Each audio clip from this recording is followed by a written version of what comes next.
Hi, my name is Philip Ewell. I am an associate professor of music here at Hunter College, and I'm an ASSERT fellow for this year as well. So today I'm going to talk a little bit about what I did today in my ASSERT presentation.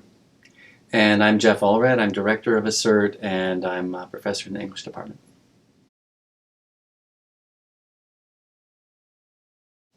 So today we were trying to think about annotations in the classroom and how they progressed. Of course, it used to be a lot of pencil and paper and whiteboard and chalkboards, but this is, of course, quite old, and things have changed quite drastically. So today I talked about a couple of things. The program Skim, which is a PDF editor and reader. I also talked about pen and touch tablet and how I can use that to annotate scores. So when I, for example, talk about music, we want to project these scores up on a screen. At very least, we want to write it out on a whiteboard, for example. But if we're projecting it on a screen, with certain tools like using a PDF reader, such as Skim, and a pen and touch tablet, you can write lots of things and embed them in there and make in the documents and make these things available to students. So I think it's very useful.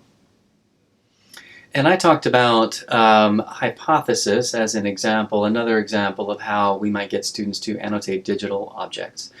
So hypothesis is a very interesting kind of emerging platform that aspires really to create an annotation layer on anything and everything on the web, including PDFs and any kind of websites and really any kind of web-based content. So it works by a browser plugin that works with Google Chrome, and once you click it, you get a window sort of pops out, and then you can highlight any content that you're working with on the web, and it automatically copies what you've highlighted, and then you can write a kind of commentary on it.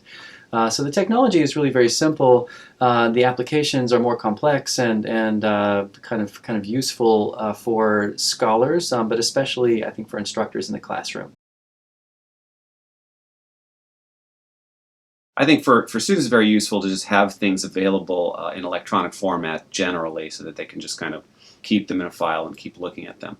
For a professor, it's, I think, also very useful for many of the same reasons, but also just the general move away from pencil, paper, and whiteboard and things like that.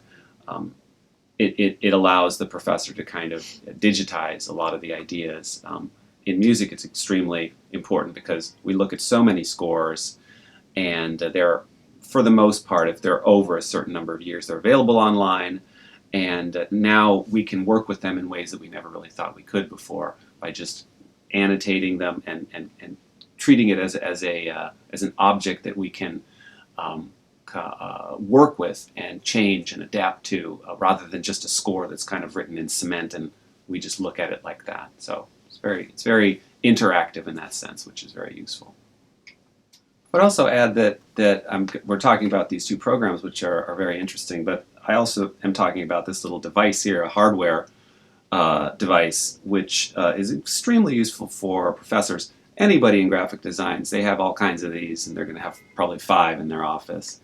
And they're getting to be more popular in music. I think every music professor should be using such a device. But with a stylus, there are all kinds of levels and programmability on these. But just to have something, this is just a big touchpad, a trackpad ultimately.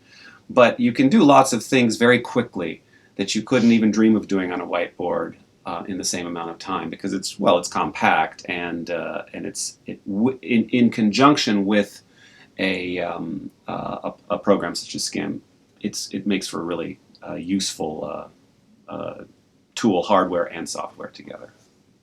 And in terms of hypothesis, I would emphasize first that both Skim and hypothesis are free and open, so they don't cost anything, and they have developed in kind of an open source way. And so we should support those tools just kind of on principle.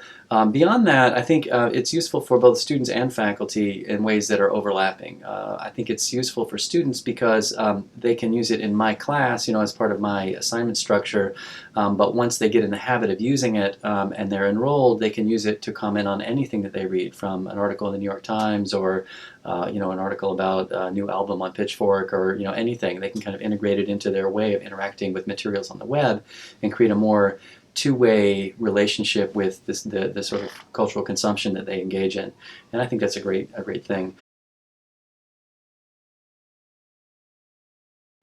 I would think that any professor who's in the classroom, even if it's something that's purely textual, could use this program Skim, something like this pen and touch tablet, and highlight areas, whether it's just circling something or drawing an arrow, or something as simple as that, putting an object on the text so that you're drawing a student's attention to certain aspects of the text. So it's kind of, I think, that the motion away from the older ways of doing things is becoming something that is encapsulated in all kinds of different software and hardware together. It's just part of a motion in pedagogy where people are using more and more digital items as they move forward. And these are two I think that any professor could use in the classroom at all. Yeah, I would agree. It's very simple to get on. The on-ramp is simply having students go to the website and sign up. It takes 30 seconds with an email address. And then, I think any faculty person could just try it with an article. We all assign articles that are available in digital format. Let's say a journal article that you get through the library proxy server.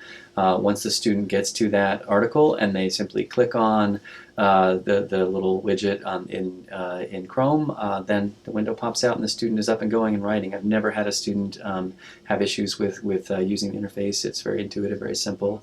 And I think it's immediately gratifying because I think where students often feel anxiety or feel sort of stuck or feel incompetent or feel a lack of mastery, all of a sudden, their homies are kind of there with them in the margins.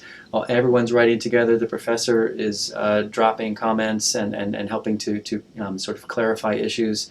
It becomes a kind of fun, collaborative, kind of ludic space rather than a sort of solitary, isolated space. And so far, I found that to be very easy to implement and very rewarding.